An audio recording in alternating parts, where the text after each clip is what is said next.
Hi, my name is Sonia Marroquin. I'm a Texas Tech student, and today I'm going to interview Miss Rebecca Sparks. She is a teacher here at Cole Elementary School. She's been teaching for 17 years, and she's been working with a special education program for 6 years. Hi, Miss Sparks. Hello. The first question is, how well prepared do you feel to teach students with disabilities and other special learning needs? Do you know, I think I feel very prepared. I think our district does a good job of, like, at the beginning of each year, they usually have workshops that we can attend and we can collaborate with other life skills classrooms.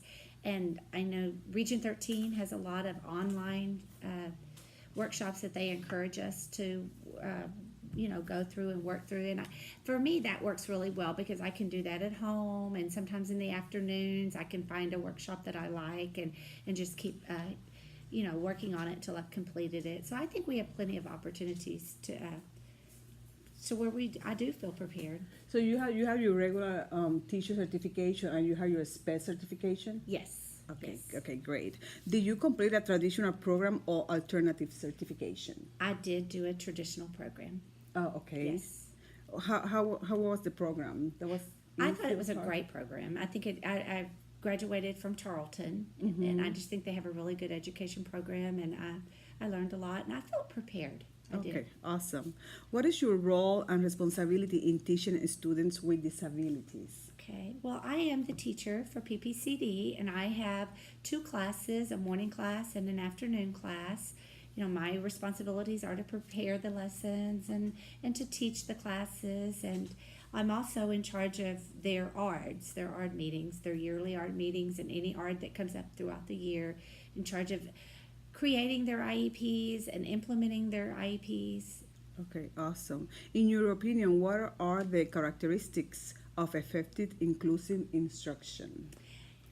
I feel like that is that's talking about including my students in the general ed population. Yes. One of the biggest um, valuable characteristics is to have good communication between the SPED teacher and the gen ed teacher, and to Okay. let the gen ed teacher know what to expect with each student, because every single student is so different. They all have their own needs, and I think it's important that the gen ed teacher and the special education teacher be able to work together.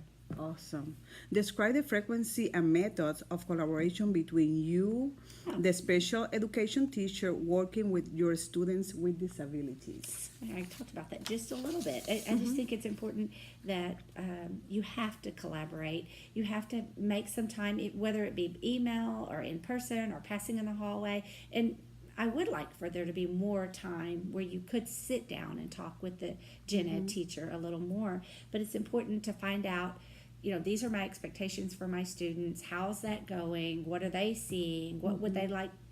What do they need support? Like, the gen ed teacher needs support for Yes. these students, and so we have to be able to collaborate, and her be comfortable telling me what she needs, and myself being able to say, I see this, and I think this child needs more visuals, or maybe a little more time, and it's mainly just communicating well.